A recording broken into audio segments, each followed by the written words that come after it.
This story is not getting a lot of attention, and that has me concerned because it feels like the left is kinda throwing in the towel lately, kinda giving up on a lot of these issues. And this was one of the most talked about things in all of American politics just a couple years ago. And now when you look into it, there's like 4 news story videos talking about it, and most of them are a little outdated, considering the fact that this is very much current news. You see, Derek Chauvin, the murderer of George Floyd, who was sentenced to, God, what was it, like 40-something years in prison? Basically the rest of his life in prison. He's an older guy, so he would never have lived to see the fresh light of free air otherwise, but MAGA has been desperately calling 22.5. Still, you know, he probably wouldn't have gotten out anytime soon.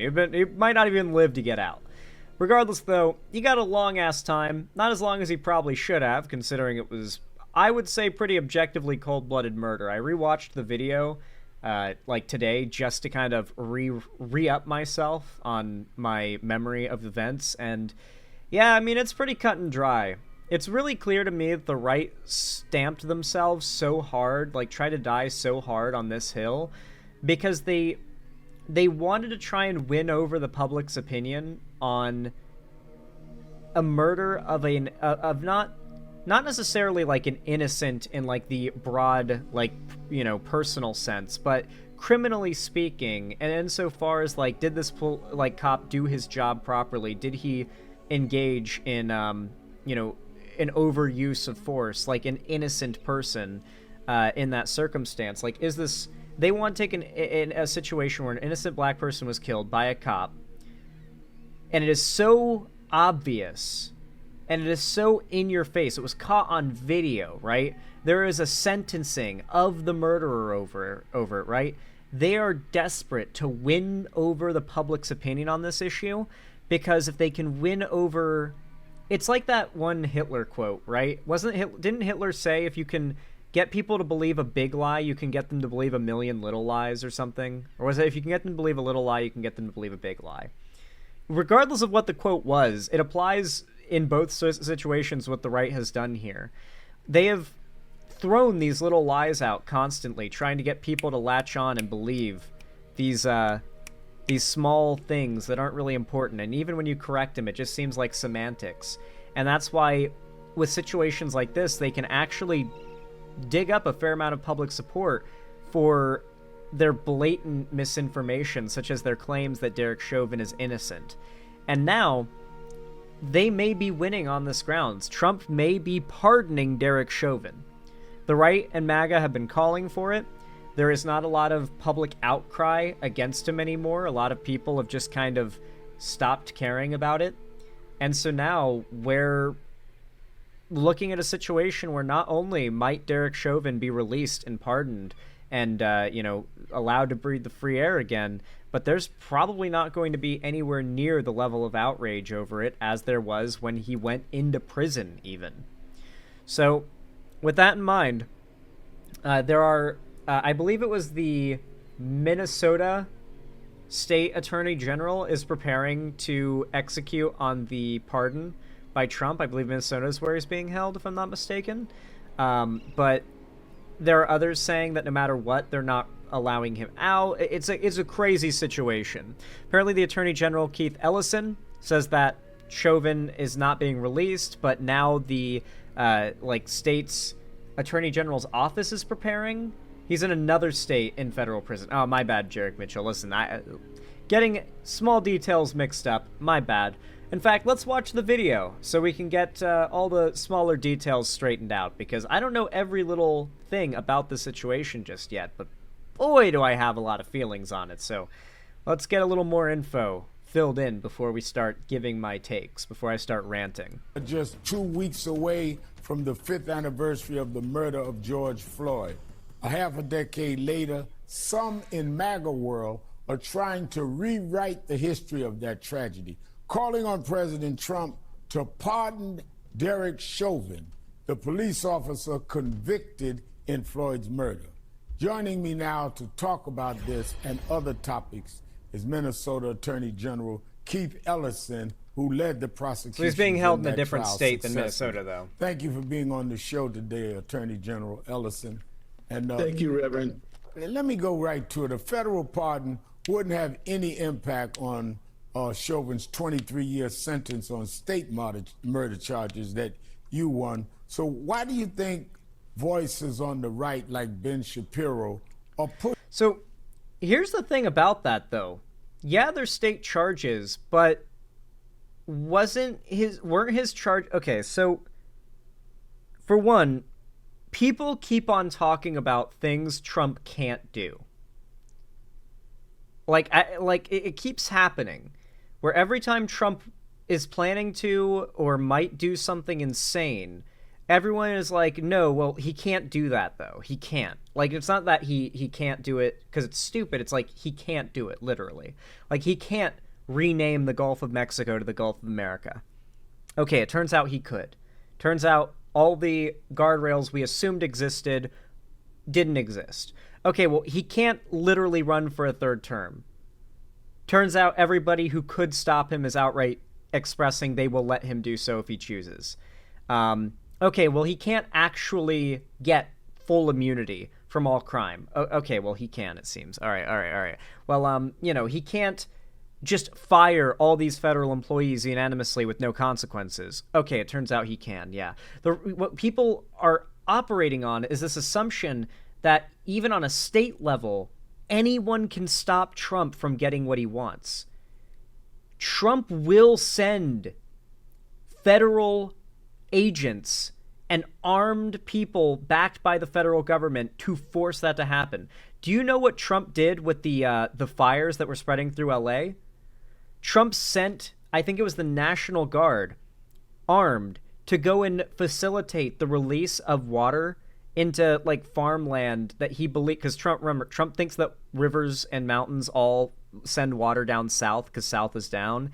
And so he thought if like way up in Northern California, if they released all their water reserves, then it would flow down to LA and put out the fires. And so he sent the National Guard, armed, mind you, armed soldiers, to go and make sure they did what Trump told them to do. And this was private companies and the state's water supply. This was something that the federal government should have no control over and doesn't, on paper, have any control over. He can't do that, but he will. I really don't, like, how many more times are we going to do this, like, game, right? Where it's like, no, you're being sensationalist if you think he's going to actually go through with this. He's not going to do it. We're not going to let him do it. It's not going to be... No. When Trump pardons Derek Chauvin, he is going to have the National Guard show up, and they are going to escort him out of the building. And if the police and the federal or the state prison system refuses to let him go, Trump will threaten violence. And at that point, everyone else that's not Trump is going to say, okay, I didn't realize you were serious. All right, have him. Here, let him go. Jesus. Like, there's no way that the state, any state, is going to actually enforce their will against Trump's federal government. And if they tried, Trump would pull no punches. He wouldn't. He would make an example, a violent example out of them. Pushing for a federal pardon. I think they're pushing for it because they want to agitate and outrage people. But as you just pointed out, Rev, for those who may... Oh, yeah, don't forget, he was blackbagging people protesting George Floyd's murder in Portland during his first term. Yeah, it was like a big thing, like literal secret police out blackbagging protesters. It was a big fucking thing. And there were big fundraisers on raising money for the bail on all the people that were arrested protesting. That's very much going to be the norm again soon enough, only it's going to be a lot longer than it was under Trump's first term. Trump really took a bit to ramp up the horror of his first term. He came full speed out of the gates this time around. No. I don't know if Trump's going to pardon Chauvin or not, but if he does, it doesn't change his prison sentence. He still owes Minnesota 22 and a half years, and he's going to do it either in Minnesota or wishful somewhere, thinking. But he's not getting out. Why would they want to do this? I don't know. That's interesting because they might want to signal that they are pro-police officer. But the fact is that it's the same reason why they celebrate that lady, the Shiloh Hendricks lady that called the child on the playground the N-word, and like the internet fund raised $1 million for over $1 million, I think, for her. Like a lot of those people were obviously racists who wanted to give money to a fellow racist and empower their movement, but a lot of them were also like normies who just hate the left so much that giving a racist money was like the ultimate fuck you to like cancel culture, right? And so I think with this, the right is banking on the idea that popular sentiment is so anti-left, anti-cancel culture, anti-sleep Democrat, anti-sleepy Joe. I think what they're banking on is the idea that like this time around, when Chauvin gets pardoned, there'll be public support for that, and it'll almost be like a in their minds an erasure of the history of how popular his conviction was. They want to get him out, and they want to rewrite history and say America changed its mind. America realized that the left's insane identity politics and their insane race ideas are crazy, and changed their mind about Derek Chauvin, and he was released. And they'll turn him into a hero. They'll do the whole Rittenhouse routine. He'll be a millionaire in a couple years after all the talk shows and conservative podcasts he appears on and guests on. He's going to be telling the story of how he did it and giving gruesome detail as he brags about killing George Floyd on podcasts. And like that's going to be a year from now it'll be happening. Mark my words, I will bet if Trump pardons Derek Chauvin, he will get out of prison. Trump will force the state prison to release him.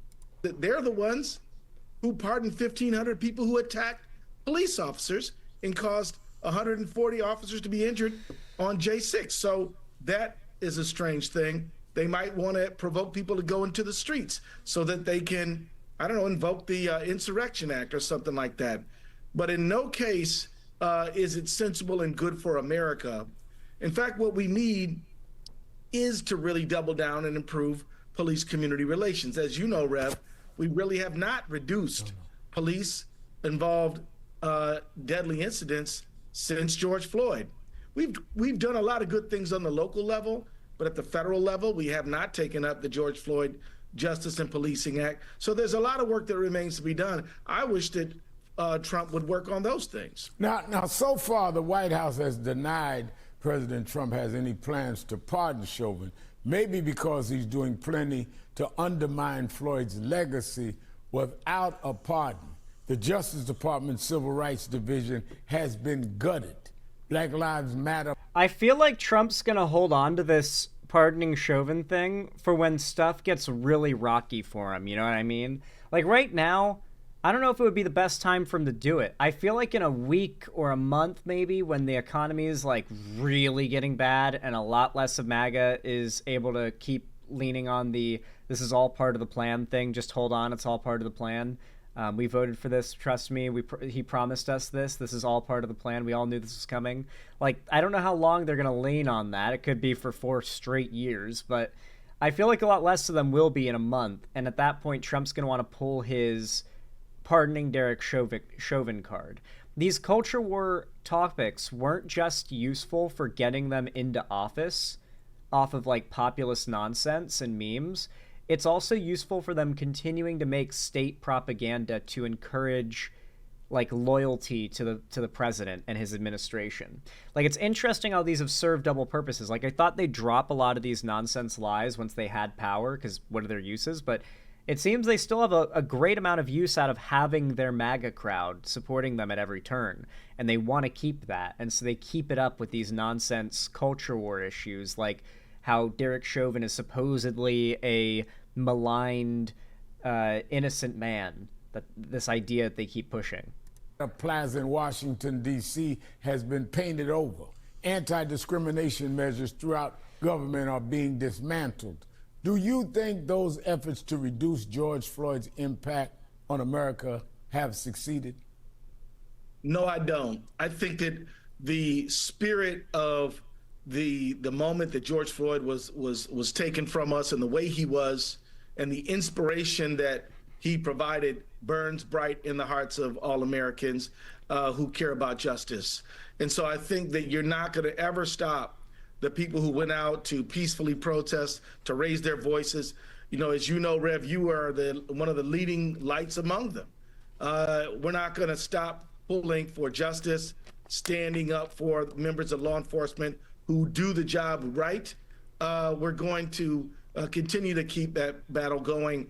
And I'll tell you this, we in Minnesota have our own consent decree with the Minneapolis Police Department. So no matter what they do at the Justice Department with the federal consent decree, we still have a state one. So this is I don't buy it. I simply don't buy it. I don't buy this idea that Trump has anything stopping him from getting Derek Chauvin out of prison if he pardons. I get federal and state charges are different, and I know there's gonna be people that are like, oh, but Zan, you don't understand. There's this and that. It's like, I know there's, under normal circumstances, a presidential pardon should have no power to get Derek Chauvin out of prison. But there have been 100 things at this point that everyone said Trump couldn't do, that he didn't have the power to do, that he needed Congress's support to do, that he needed the Supreme Court's approval to do, that he needed to declare war before he could do it. Everything 90% of what he's done is shit he can't do. And he does it anyway. Because when people say you can't do something in government, the implication is if you do it, then both parties will have a nonpartisan agreement that a politician with a large amount of power abusing said power is a problem, and both parties would then unanimously agree on impeachment terms. You know, there would be a impeachment within the House, I believe, and then in the Senate, or no, the Supreme. Yeah, it's the House and Senate would have to vote on impeachment, and then I think from there the Senate. They're the ones who decide whether or not criminal charges would be leveraged at said president, right? Beyond even just a full-on impeachment from office by House and Senate. I believe there's also like a chance the Senate pushes for criminal charges.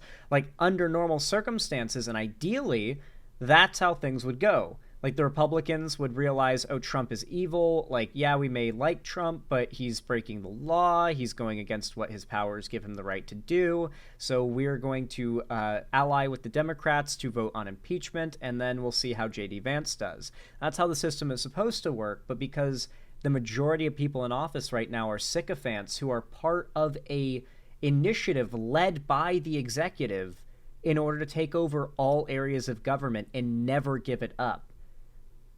Where are the guardrails, right? Where are the guardrails? Who investigates the president? The Department of Justice. Who investigates the Department of Justice?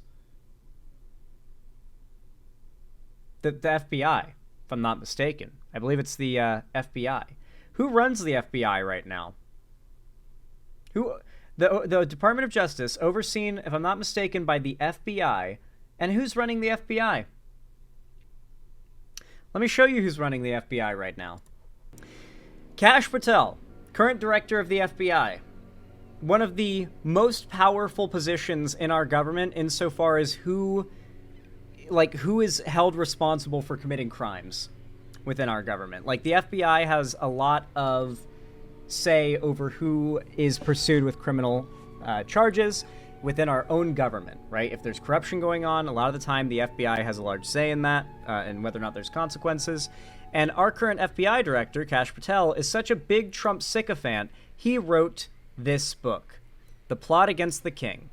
So you can see you've got, like, evil Hillary Clinton there as, like, I guess the evil queen. You've got Trump presented as, like, the noble king. And then Kash Patel himself has written his own self-insert character, who is a wizard that is the one who unravels and destroys the plot against the king. And in the end of the book, which, by the way, came out before Trump won, in the end of the book, Trump wins, he becomes king, and all of the people involved in the plot are sent to prison for the rest of their lives. At the end of this story, mind you, written before Trump took office, all the people involved in the plot against the king go to prison forever. And that guy who wrote that book is in charge of the FBI. I'm sure we have absolutely nothing to worry about. Don't worry, guys. Trump can't pardon Chauvin. We have nothing to worry about. Anyway, If you enjoyed this segment, if you found it entertaining, educational, or in any way enjoyable whatsoever, please consider leaving a like and a comment. It really does help a lot, as likes are totally free and every thumbs up boosts the channel and the algorithm, but on top of that, commenting does as well. Doing both is the best. And if you don't know what to comment, but you did watch this far and you want to let me know that you did, consider commenting down below, lock him up. Why not? Just comment down below, lock him up. I really, really do appreciate you watching so far into the video. If you did, it'll tell me that you saw up to this point, and on top of that, it's a funny little comment that boosts the channel and the algorithm. So thank you to everybody who does that. And on top of that, please consider subscribing and ringing the bell icon to turn on all notifications so YouTube tells you when I go live or upload new videos in the future. And finally, if you want to support me directly, financially, help me keep the lights on and a roof above my head here at the Xander Hall studio, you can always donate, subscribe, or gift a sub on my website, or just leave a nice comment as well to warm my heart. Or you can support me through YouTube, Twitch, Streamlabs, Stream Elements, Patreon, or you can buy some custom Xander Hall merch through the Streamlabs link down below. Regardless of how you support me, though, thank you so much for watching, as always, and have a good one.